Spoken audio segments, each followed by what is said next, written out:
everybody. So those of you here that's joining me live, my name is Stacey.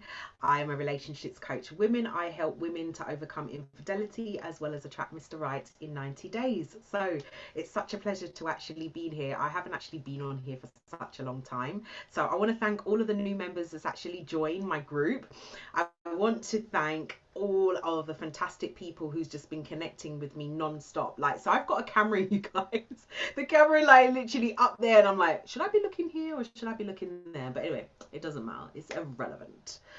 What's important is what it is that I'm going to talk about today in terms of having the courage to leave perhaps maybe a toxic relationship or a relationship that no longer serves you, or perhaps maybe you're in a relationship at the moment and it isn't really serving you, but you just don't know how to leave because it's all you know. So the reason why I really wanted to talk about this, because this is a pressing subject, especially in the predicament, especially we're in a pandemic, you know, a global pandemic, as it is at the moment, and it's very, very, very difficult to differentiate whether or not a relationship is serving you, or are you serving the relationship, and understanding the values of that relationship.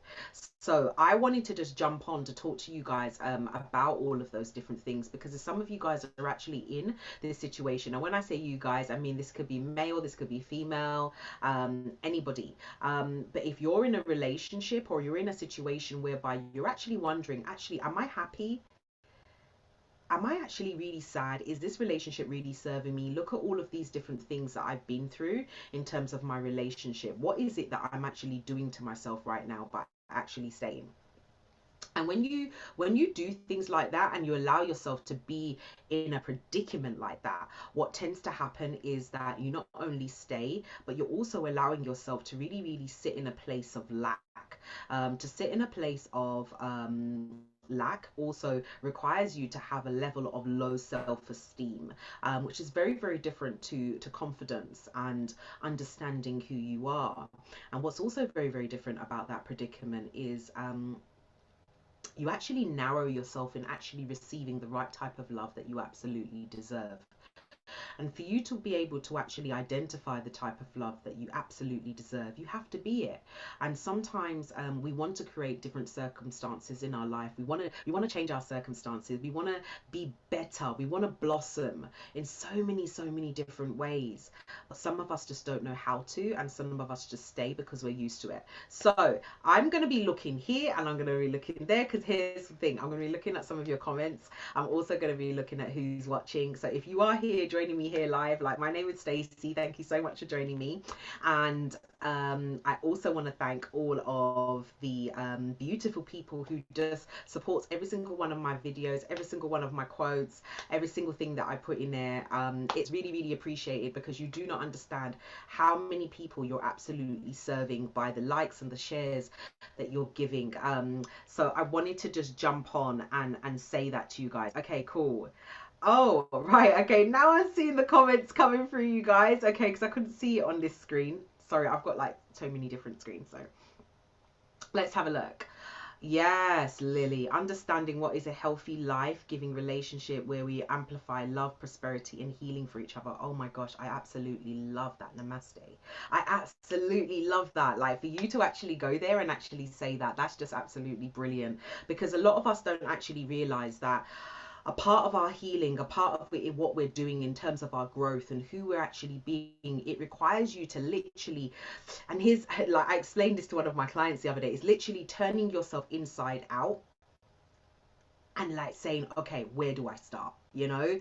And I see so many people, like, you know, putting so much distraction into their health and fitness, and not actually doing the work when it comes to mindset. And wherever you go, whether it's health and fitness, whether it's in your business, whether it's in your romantic relationship, whether it's attracting the right guy that you absolutely want in your life, whether it's attracting more abundance and more money in your life, whether it's attracting you know, a better body, feeling a lot more self-confident about how you look and how you're being and transforming yourself, you still need to go through a level of mindset. You still need to do the work on the subconscious mind, your consciousness, and where you are. You still need to do that work. So whatever it is that you're choosing, whatever circumstances that you're in at the moment, remember, you are choosing because you're choosing to be there.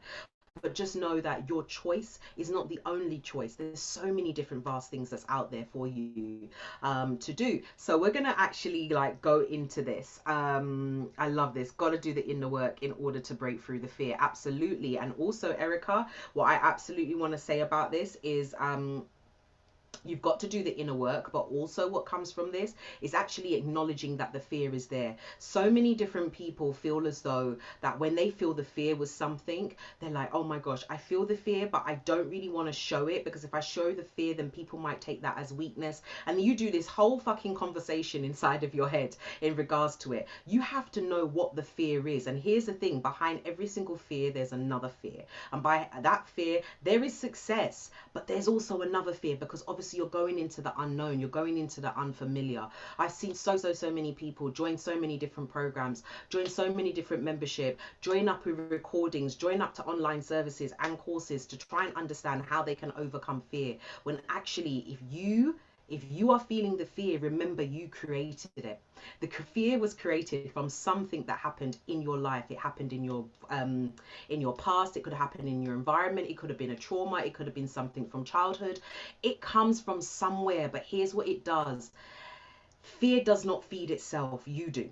Yeah. So it's actually allowing yourself to heal. But what you're also encouraging yourself to do is to be vulnerable to healing, to be vulnerable to allowing yourself to absolutely be open to what's in front of you and not resisting it. I see so many people use force to get over fear. No, fear feeds off of that. And that's what we do, especially my one-to-one, especially what I would do with my terms of my one-to-one clients. But today I want to shed some light with you guys in regards to if you're feeling not so courageous, or if you're looking for some support in terms of moving on and you're not too sure what it is that you need to do, especially in the circumstances that we're in at the moment. I want to say to you that you're not alone, and you have the opportunity to reach out for help, and whether that be with me as terms of a coach, but going to somebody is absolutely key in actually trying and making the first step in moving forward, but also self-acknowledgement in terms of checking in with yourself. I always say to people, check in with yourself, and check if your thermometer is absolutely okay in terms of your body. Take 10 to 15 minutes for yourself in the morning and say, how am I actually feeling? Because sometimes we go on autopilot, and we can sometimes respond in a fight flight type of mode. And by doing so, we creating a distraction from what it is that we really need to do. Okay, so, oh Lord, the childhood trauma we all have endured and affect our choices today. I know. Do you see what I mean? Erica, I absolutely love you you sharing this. It's good. So let's just see if we see anybody else joining on here. Okay, cool. So I'm going to try and see if I can basically put my camera over here. So as I said, like, whilst it's difficult to really rescue yourself from a bad relationship, when you sort of feel like you absolutely belong there, especially if you've been in something for such a long time, it would really seem that leaving an unhealthy relationship would be absolutely super easy for some people. But I'm telling you right now, it's not that simple. And I absolutely sympathize with people who are in this predicament at the moment. Like any relationship, leaving is often part of the process leading up to an event.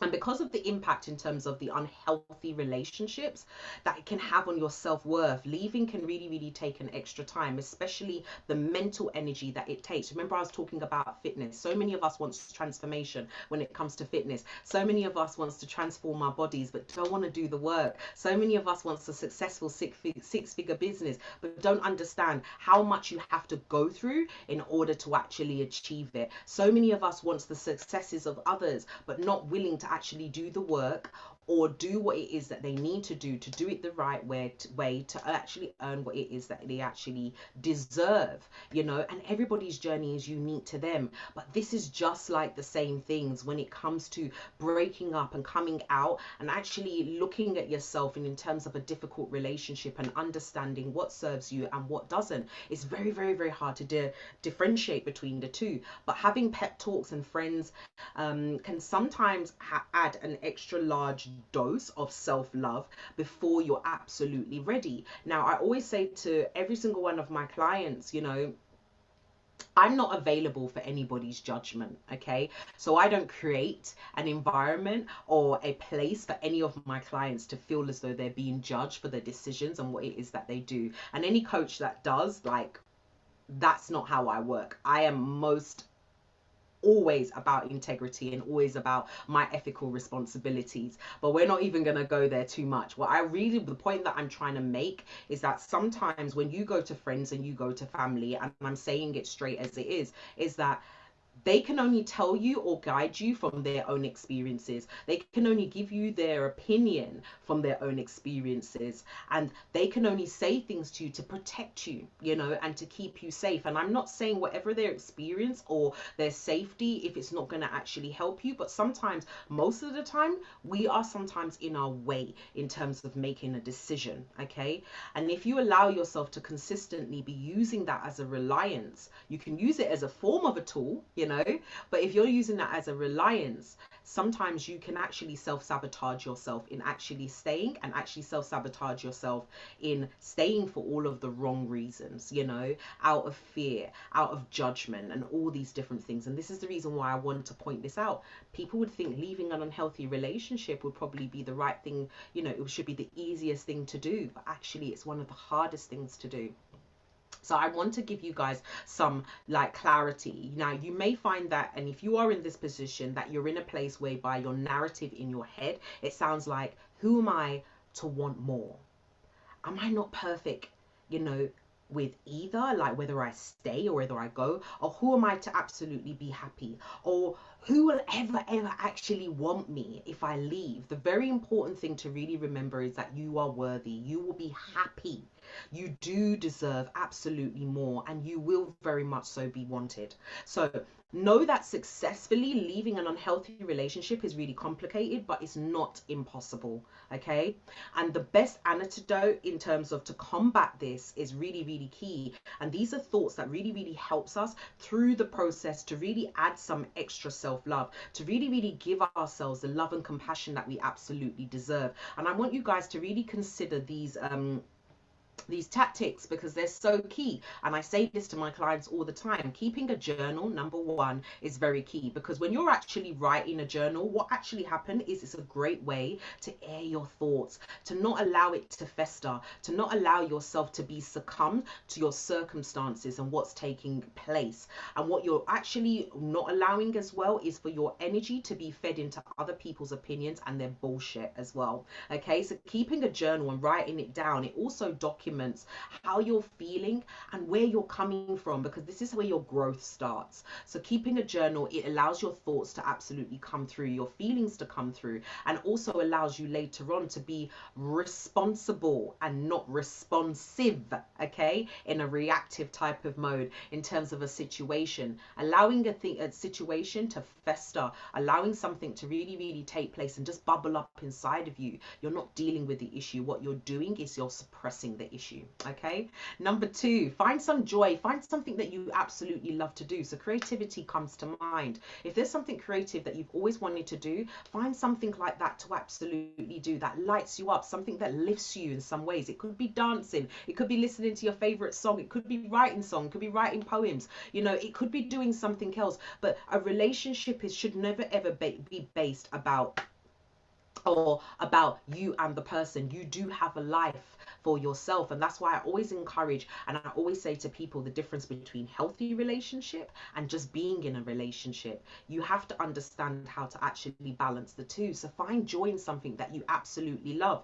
because when the relationship dips, it's good to come back to that. It's good to understand who you are so you don't lose yourself in the process. But if you're in this place, I want you to enjoy the sunrise. I want you to enjoy the sunset. I want you to listen to something uplifting, you know, engage in activities that makes you feel special, and it makes you feel worthy. It makes you want to wake up in the morning and just be a better version, absolutely, of yourself. Really, really key. I want you to cut yourself some slack as well. I want you to go easy on self. Too many times we're so hard on ourselves, especially when we're leaving a relationship that we may have dedicated so much energy into for such a long time.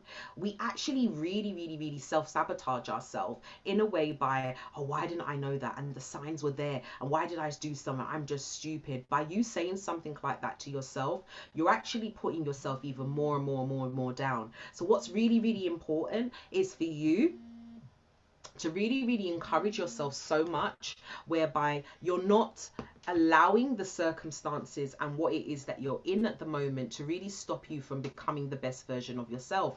And to become the best version of yourself, you have to be it, you know. So I want to say this to everybody here, that you need to cut yourself some slack and stop doing the negative talk. I'm stupid, or I should have been this person. Affirmation is about learning from the experience. I'm learning how to love myself better and prepare myself for a more healthy relationship because I'm doing it from within. I'm starting doing the work with myself. And this is how you can turn a negative thought into something that's absolutely positive. Affirmations is absolutely great. But what I'd also say to you, stop listening to other people's affirmations and create your own, okay? Because you know yourself best and you know how far you can absolutely go. Always remember that you're not alone, all right? And many have been in your shoes and have made it out just absolutely fine. But the fact that you're absolutely seeking better is a real good indication that you're on your way, okay?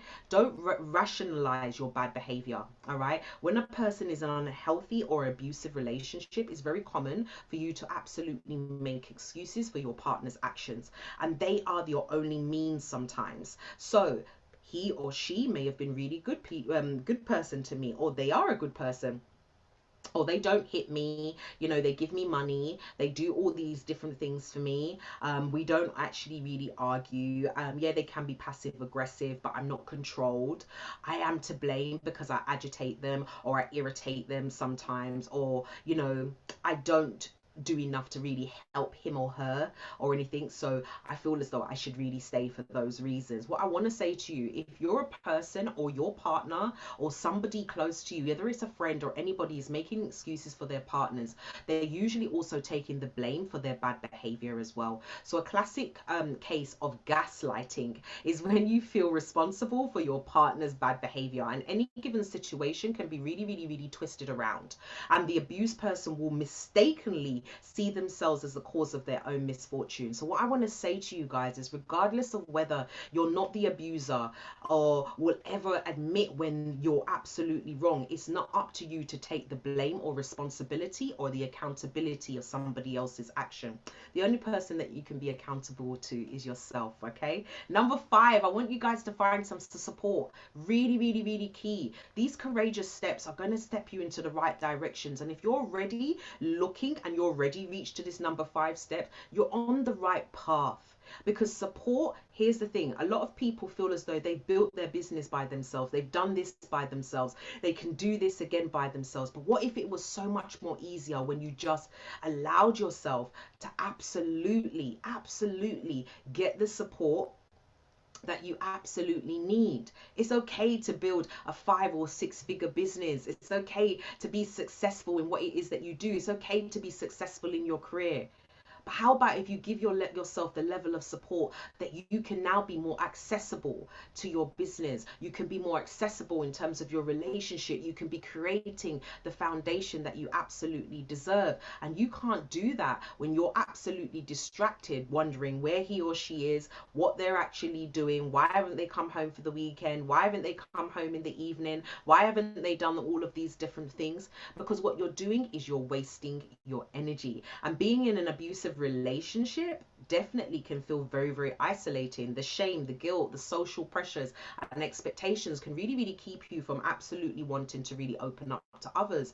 But when you keep it bottled up inside, it's easy to really feel strangled on the fence in some ways, and convince yourself that nothing is really, really, really wrong. But talking to a professional, perhaps maybe a counselor, perhaps maybe you want to speak to somebody who's a psychologist, but actually having a coach is really, really key, because it gives you the actionable steps that you need to come outside of that relationship and actually see yourself, to create what it is that you absolutely deserve. Not want, but you absolutely deserve. Having a desire to have something is also owning in on the feeling. How do you want to feel? How do you want to create? How is it that you feel as though that you deserve better? By deserving better, you need to be better. So how are you doing that? And you can go to a counselor who can help you to really identify your abuser, can identify where the abuse is taking place. But how many of you have done counseling for so many years and you still feel the pain is still there and you're still not sure how you need to let go? These are challenging conversations, but these are conversations that I invite you to really, really have with yourself, because ignoring a bad relationship advice or a relationship in some ways can also cause you to absolutely stay exactly where you are. So I would also say to you that if you're in a relationship whereby you're not connected with your family or your friends in any way, I'd encourage you to do that. Reconnect with those absolutely around you, especially those that absolutely loves you. It's really, really important to note that the most dangerous time, especially in an unhealthy or abusive relationship, is during and after a breakup. Okay, because that's why often people go back, and people do what it is that they absolutely do. So if you're someone that you're considering leaving a really, really abusive relationship, or a relationship that you're no longer happy in and anymore, is really critical, and it's safer to really start to plan to create something that you absolutely deserve. So for health, in terms of like actually creating that safety and having that planning in terms of for yourself and what it is that you deserve, you need to understand really, really clear what exactly is your why, what exactly is your purpose, how is this actually serving me, how is this going to help me moving forward, how am I going to actually bring in abundance and have it consistently actually showing up for me. Remember, abundance and prosperity is not just only in your business. This is about you guys creating that within yourself, so you're always constantly attracting that. Everyone always says you are who you attract, but how are you attracting that? By being exactly how you are and allowing your circumstances to feed you to stay exactly where you are. Fear is supposed to keep you safe.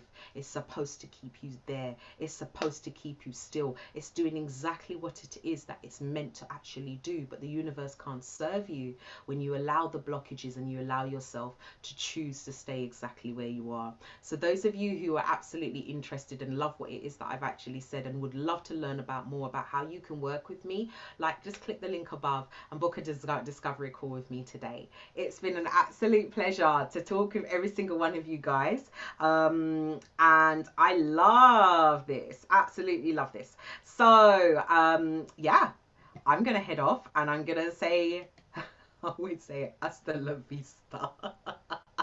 Au revoir. Take care, everyone. Bye.